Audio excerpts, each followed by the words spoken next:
Bismillahirrahmanirrahim. Assalamu alaikum and a great Sat Sri Akal to all my friends in Indian Punjab and elsewhere.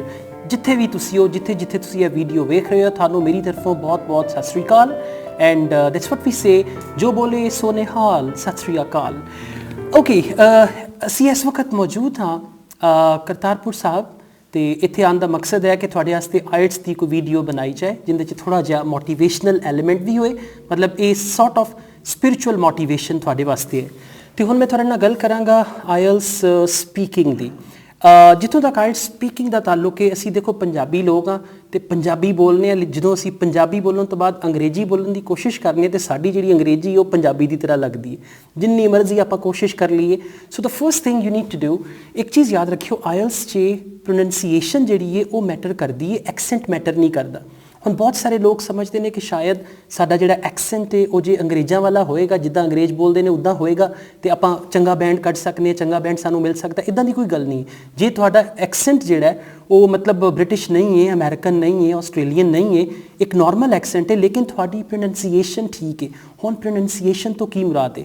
ਫਰਜ਼ ਕਰੋ ਮੈਂ ਤੁਹਾਡੇ ਸਾਹਮਣੇ ਅੰਗਰੇਜ਼ੀ ਬੋਲਣਾ ਹੈ, ਮੈਂ ਕਹਿੰਦਾ I want to learn English because it is very important to speak English and all that. This is okay. But if I say I wanted to learn English, English is very important and all that, here I've got the wrong pronunciation. ਤੇ ਤੁਸੀਂ ਕੀ ਕਰਨਾ ਹੈ? ਤੁਸੀਂ ਆਪਣੀ ਯਾਨੀ ਆਪਦੀ pronunciation 'ਤੇ focus ਕਰਨਾ ਹੈ. ਜੇ ਤੁਹਾਡੀ ਪ੍ਰੋਨੰਸੀਏਸ਼ਨ ਠੀਕ ਹੈ, ਐਕਸੈਂਟ ਭਾਵੇਂ ਤੁਹਾਡਾ ਅੰਗਰੇਜ਼ਾਂ ਵਾਲਾ ਨਹੀਂ ਹੈ, ਤੇ ਤਾਂ ਵੀ ਇਹ ਚੱਲੇਗਾ. Number 1.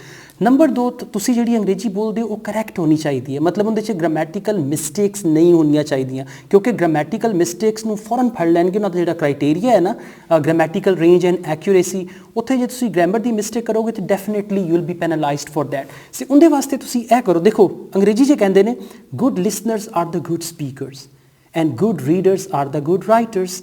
If you want to become a good speaker, you got to listen to English as much as possible.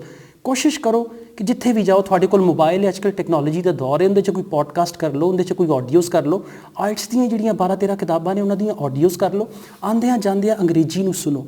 ਜਿਹੜੀ ਅੰਗਰੇਜ਼ੀ ਤੁਸੀਂ ਸੁਣੋਗੇ ਉੱਦਾਂ ਦੀ ਅੰਗਰੇਜ਼ੀ ਤੁਸੀਂ ਬੋਲਣ ਲੱਗ ਪਓਗੇ, right? So good listeners are the good speakers. That's why in order to improve your speaking skill you have to improve your listening skill.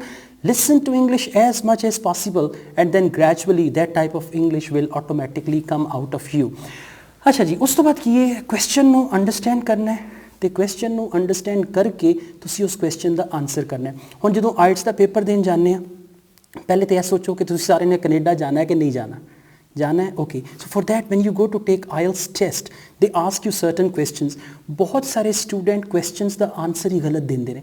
Question ਉਹਨਾਂ ਨੇ ਕੁਛ ਹੋਰ ਕੀਤਾ, ਤੁਸੀਂ ਆਨਸਰ ਕੋਈ ਹੋਰ ਦੇ ਦਿੱਤਾ, ਫਿਰ ਤੁਹਾਨੂੰ ਲੱਗਿਆ ਕਿ ਸ਼ਾਇਦ ਇਹੀ ਕੁਐਸਚਨ ਸੀ, ਮੈਨੂੰ ਇਹੀ ਆਨਸਰ ਦੇਣਾ ਚਾਹੀਦਾ ਸੀ. That's absolutely wrong. What you need to do, ਤੁਸੀਂ ਐਗਜ਼ਾਮੀਨਰ ਦੇ ਮੂੰਹ ਵੱਲ ਵੇਖੋ, ਧਿਆਨ ਕਰੋ ਥੋੜ੍ਹਾ ਜਿਹਾ ਕੰਸਨਟਰੇਸ਼ਨ ਦੇ ਨਾਲ, ਜਸਟ ਪੇ ਅਟੈਂਸ਼ਨ ਕਿ ਉਹ ਕੀ ਕੁਐਸਚਨ ਕਰ ਰਹੇ ਨੇ, ਕਿਹੜੇ ਟੈਂਸ 'ਚ ਕੁਐਸਚਨ ਕਰ ਰਹੇ ਨੇ, ਕਿਹੜੇ ਸੈਕਸ਼ਨ 'ਚ ਕੁਐਸਚਨ ਕਰ ਰਹੇ ਨੇ.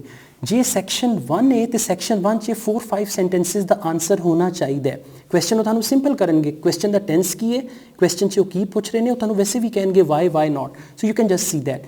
If it is section 2, then you got to speak for up to 2 minutes. When examiner stops you, then you should stop. ਉੱਥੇ ਵੀ ਇਹ ਵੇਖਣਾ ਕਿ ਜਿਹੜਾ section 2 ਹੈ ਇਹਦਾ ਟੌਪਿਕ ਕੀ ਸੀ, ਇਹਦੇ 'ਚ ਮੈਨੂੰ ਪ੍ਰੈਜ਼ੈਂਟ ਟੈਂਸ ਯੂਜ਼ ਕਰਨਾ ਹੈ, ਪਾਸਟ ਟੈਂਸ ਯੂਜ਼ ਕਰਨਾ ਹੈ, ਮੈਂ ਕਿੱਦਾਂ ਪੂਰੀ ਸਟੋਰੀ ਬਣਾ ਕੇ ਇਹਨੂੰ ਐਕਸਪਲੇਨ ਕਰਾਂਗਾ.